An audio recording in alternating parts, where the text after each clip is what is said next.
In this episode, we're going to continue experimenting with rotation, and we're going to start with this very simple program. And you see here we have setup and a draw function. In our setup, we are just setting the size 400 pixels wide and 400 tall, a quite dark background, almost black. I'm activating the smooth mode, so the lines are smoother. And I'm saying here I don't want any stroke, any border lines. And then on every frame of our animation, I'm just setting the color to white, and I'm drawing an ellipse. The ellipse is drawn it's 100 pixels from the left and 10 pixels from the top, and it's just 9 pixels wide and 9 pixels tall. Things we know already. So let's draw now a second ellipse, and I will make this one red. You can see it has full red value, but no green and no blue. And I'm gonna copy this ellipse here. So it's gonna be drawn exactly in the same place, 100 pixels from the left and 10 pixels from the top. So both are one on top of each other, so you cannot see anymore the white ellipse.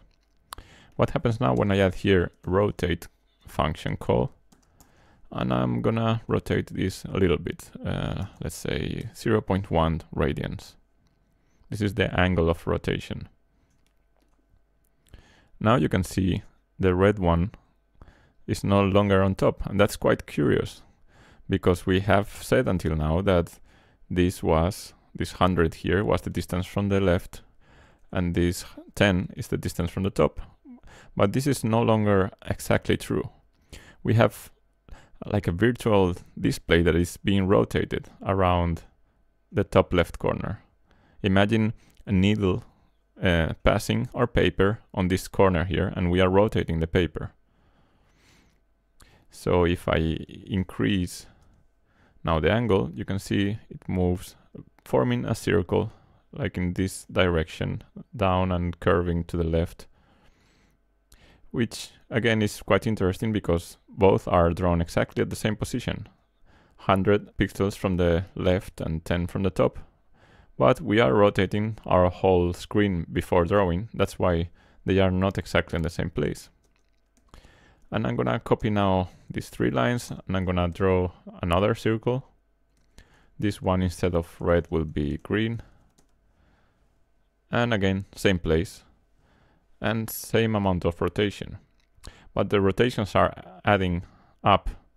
So at the beginning of our draw function, the rotation is 0. Now here I'm gonna write here, now the rotation of our screen is 0.2.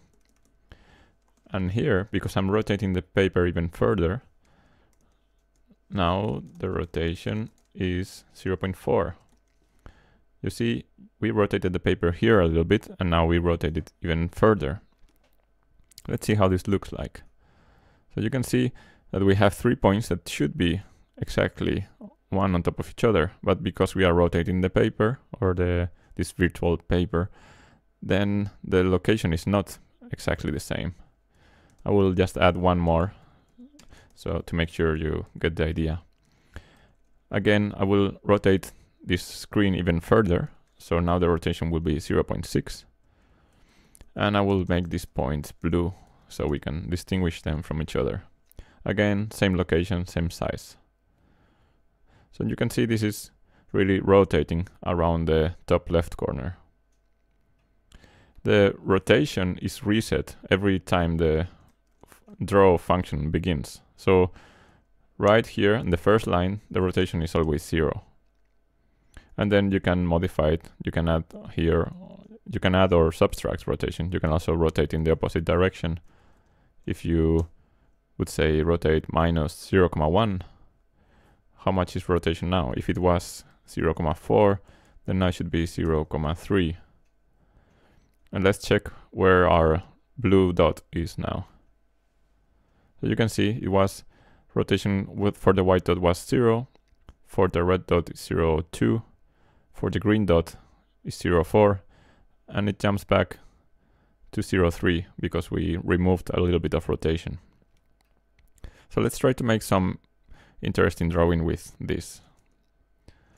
I'm gonna just delete most of the program.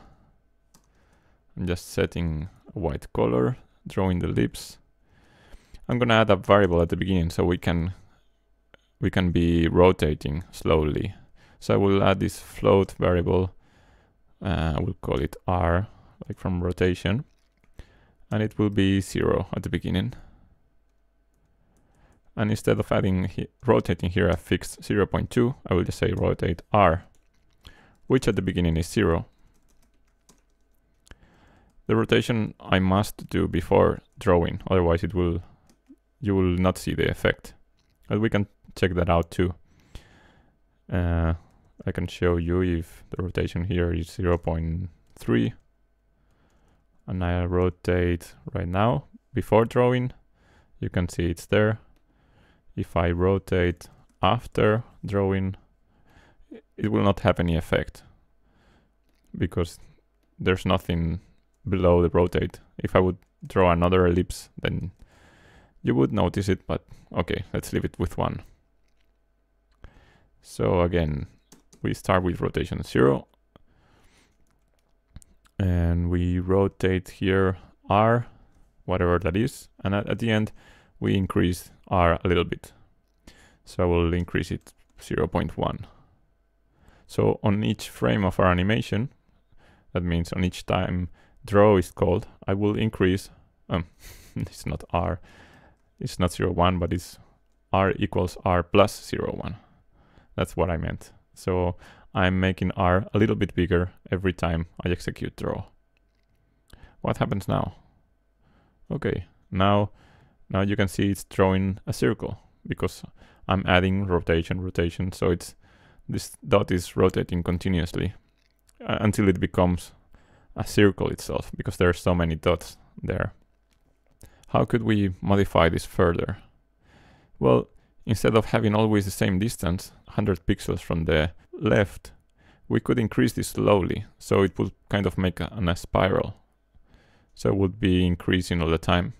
Let's see how that works. We should increase this number here, this 100. So I'm gonna add here to the 100. We can add the same value, maybe 100 plus R. So the 100 will become 100,1, 100,2. So now let's see this running. Let's see how this distance from the left is increasing slowly. And there you can see it. It's rotating, and at the same time it's getting farther and farther from the top left corner. We could print our R variable with a print ln just to see how it's changing. Just to keep an eye down here. So you can see now it's 10, 20. When this value gets to 300, we will probably be touching this corner here. Why is that? So because we are here at 100 plus R, you can see it here working. We start at a distance of 100. When R is 300, the total sum here will be 100 plus 300, which is 400, which is the width of our screen. And what else could we change to make it more interesting? Maybe we can change the size of our circles so they are not all the time 9 pixels wide and tall, but maybe something random.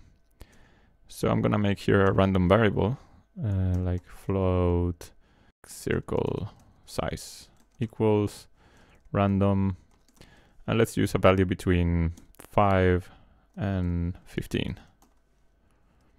And then I just have to use this variable here, down here, for our ellipse, for the width and for the height. And let's see now what happens. So now we get this interesting pattern. Looks quite organic. Could be like an X-ray picture of something strange. Now let's do a little bit more experiments. What happens when we change this? This is the rotation speed. Before, on each frame, it was rotating 0.1 radians. Now I will make it rotate 0.2. And at the same time is the distance is the value we are adding to the distance. So it will now, everything will happen faster. You can see now the pattern is a bit different. And this R value, you can see down here, is increasing quite quick.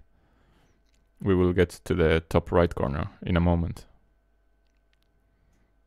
So let's leave it here, and we will continue with more rotation experiments on the next episode. Then we can see how we can rotate things not just around the top left corner, but around other places.